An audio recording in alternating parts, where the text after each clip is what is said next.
ಮಹಾಭಾರತದ ಯುದ್ಧ ನಂತರ ಧರ್ಮರಾಜನು ಪಟ್ಟಾಭಿಷಿಕ್ತನಾಗಿ ಶ್ರೀಕೃಷ್ಣನ ಮಾರ್ಗದರ್ಶನದಲ್ಲಿ ಭೀಮಾರ್ಜುನರ ಸಹಾಯದಿಂದ ರಾಜ್ಯಭಾರವನ್ನು ನಡೆಸುತ್ತಿದ್ದನು.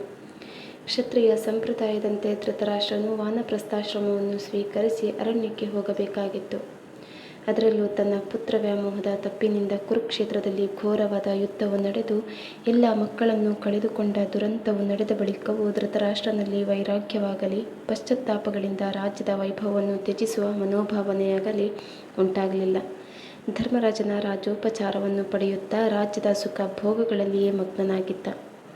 ಭೀಮಸೇನನ ಮತ್ತು ವಿದುರನ ಉಪದೇಶದ ಪರಿಣಾಮವಾಗಿ ಕೊನೆಗೂ ಮನಸ್ಸಿಲ್ಲದ ಮನಸ್ಸಿನಿಂದ ಅರಣ್ಯಕ್ಕೆ ಹೋಗಲು ಸಿದ್ಧನಾದನು. ಯುದ್ಧದಲ್ಲಿ ಮಡಿದ ತನ್ನ ಮಕ್ಕಳಾದ ದುರ್ಯೋಧನಾದಿಗಳಿಗೆ ವೈಭವದಿಂದ ಶ್ರಾದ್ದವನ್ನು ನಡೆಸಬೇಕೆಂಬುದು ಅವನ ಕೊನೆಯ ಆಸೆಯಾಗಿತ್ತು.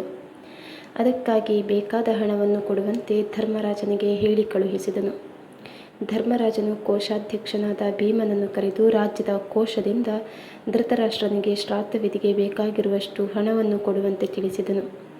ಭೀಮಸೇನನು ಇದಕ್ಕೆ ಒಪ್ಪಲಿಲ್ಲ. ಧರ್ಮರಾಜನು ಇದು ಧೃತರಾಷ್ಟ್ರರ ಕೊನೆಯ ಆಸೆ, ಇನ್ನು ಮುಂದೆ ಅವರು ಹಣವನ್ನು ಕೇಳುವುದಿಲ್ಲ, ಅವರ ಅಂತಿಮ ಇಚ್ಛೆಯನ್ನು ನೆರವೇರಿಸು ಎಂದು ಪರಿಪರಿಯಾಗಿ ಒತ್ತಾಯಿಸಿದನು. ಆದರೂ ಭೀಮಸೇನನು ಸಮ್ಮತಿಸಲಿಲ್ಲ. ಧರ್ಮರಾಜನು ಚಕ್ರವರ್ತಿಯೂ ಅಣ್ಣನೂ ಆಗಿದ್ದರೂ ಭೀಮನು ಮಾತ್ರ ರಾಜನ ಆಜ್ಞೆಗೆ ವಿರುದ್ಧವಾದರೂ ದುಂದುವೆಚ್ಚ ಮಾಡಲು ಒಪ್ಪಲೇ ಇಲ್ಲ.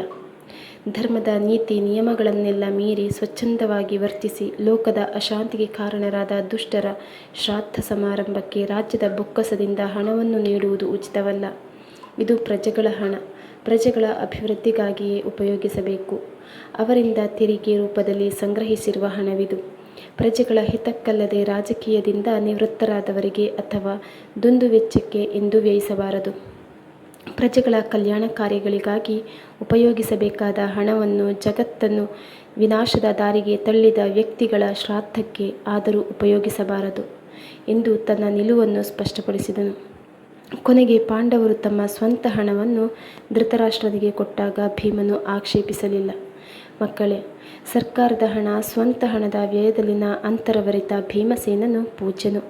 ತಮ್ಮ ಸ್ವಂತ ಆಸೆ ಆಕಾಂಕ್ಷೆಗಳ ದುಂದುವೆಚ್ಚಕ್ಕಾಗಿ ಸಾರ್ವಜನಿಕ ಹಣವನ್ನು ಉಪಯೋಗಿಸಬಾರದೆಂಬುದನ್ನು ಎತ್ತಿ ತೋರಿಸುವ ಈ ಘಟನೆ ದೇಶದ ಈಗಿನ ಆಡಳಿತಗಾರರಿಗೆ, ಮಂತ್ರಿಗಳಿಗೆ, ರಾಜಕಾರಣಿಗಳಿಗೆ ಮತ್ತು ಅಧಿಕಾರಿಗಳಿಗೆ ಉತ್ತಮ ಪಾಠವಾಗಿದೆ. ನೀವು ಇಂತಹ ಆದರ್ಶವನ್ನು ಅಳವಡಿಸಿಕೊಳ್ಳಿರಿ.